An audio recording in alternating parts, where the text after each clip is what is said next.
In the last decade, interest in hunger artists has declined considerably, whereas in early days there was a good money to be earned putting on major production of this sort under one's own management. Nowadays is totally impossible. Those were different times. Back then, the hunger artists captured the attention of an entire city. From day to day, while the fasting lasted, participation increased. Everyone wanted to see the hunger artists at the least day. During the final days, there were people with subscription tickets who sat all day in front of the small cage. And there were even viewing hours at night, their impact heightened by the torchlight. On fine days, the cage was dragged into the open air, and then the hunger artist was put on display, particularly for the children. While for grown-ups, the hunger artist was often merely a joke, something they participated in because it was fashionable. The children looked on amazed, with their mouth open, holding each other's hands for safety, as he sat there on the straw in black ties, looking pale with his ribs sticking out prominently, sometimes nodding politely, answering questions with a forced smile, even sticking his arm out the bars to let people feel how emaciated he was, but then completely sinking back into himself so that he paid no attention to anything. Apart from the changing group of spectators, there were also constant observation shows by the public, who always, 3 at a time, were given the task of observing the hunger artist day and night, so that he didn't get something to eat in some secret manner. It was, however, merely a formality introduced to reassure the masses. For those who understood knew well enough that during the period of fasting, the hunger artist will never, under any circumstance, have eaten the slightest thing, not even if compelled by force. The honor of his art forbidden it. Naturally, none of the watchers understood that. The impresario had set the maximum length of time for the fast at 40 days. He will never allow the fasting to go beyond that point, not even in the cosmopolitan cities. And, in fact, he had a good reason.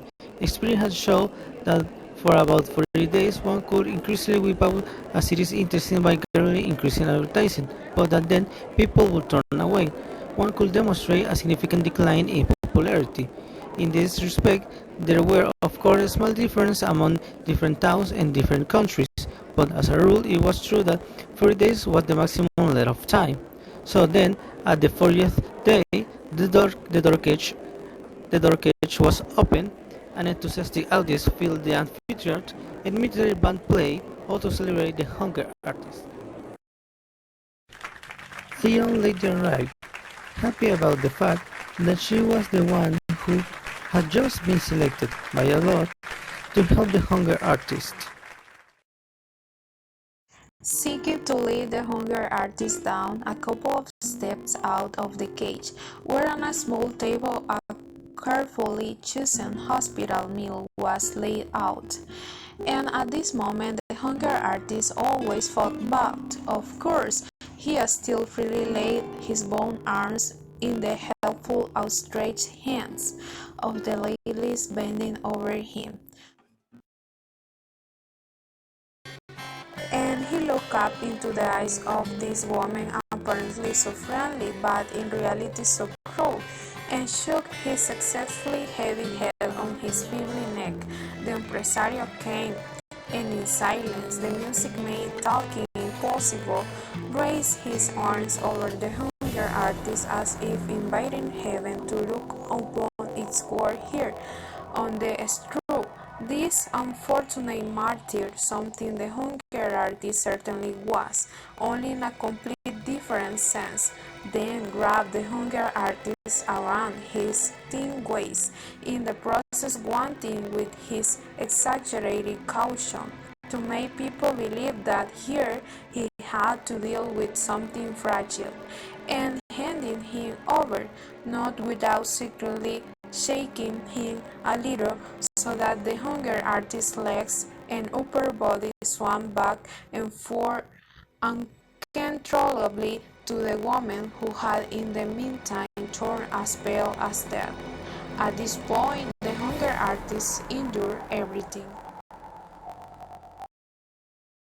Then came the meal. The impresario put a little food into the mouth of the hunger artist, now half unconscious, as if fainting, and kept up a cheerful pattern designed to divert attention away from the hunger artist's condition.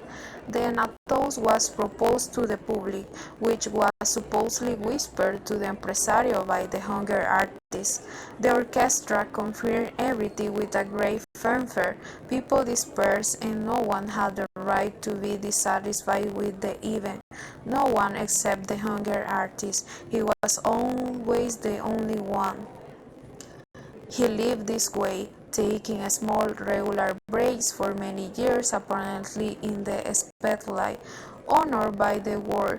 But for all that, his mood was usually gloomy, and it kept growing gloomier all the time, because no one understood how to take him seriously. But how was he to find consolation? What was there left for him to wish for? And if a good-natured man who felt sorry for him ever wanted to explain to him that his sadness probably came from his fasting, then it could happen that the hunger artist responded with the outbursts of rage and began to shake the bar like an animal, frightening everyone. But the impresario had a way of punishing moments like this.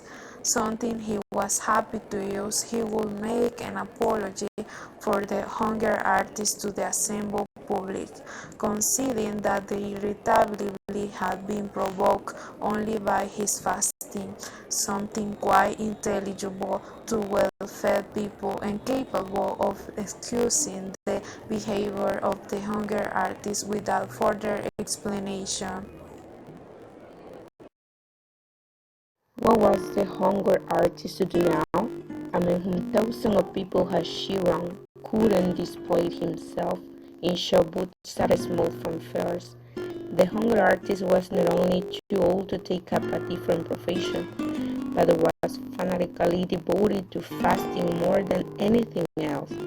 So he said farewell to the impresario, an incomparable companion in his life through, and let himself be hired by a large circus in order to spare his own feelings. He didn't even look at the terms of his contract. Welcome to the circus! Come see our show!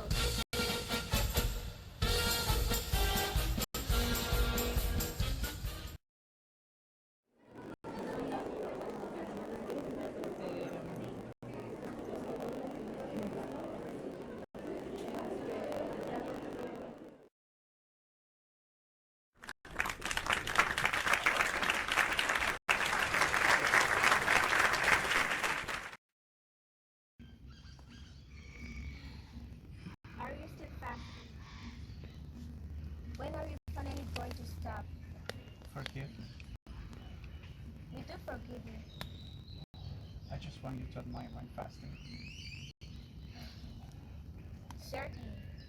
We do admire it. You shouldn't admire it. And we don't admire it. But tell me, why shouldn't we admire it? because because I couldn't find a food which I enjoyed. If I had found that, believe me, I wouldn't have made an spectacle of myself and would have eaten to my heart's content, like you and everyone else.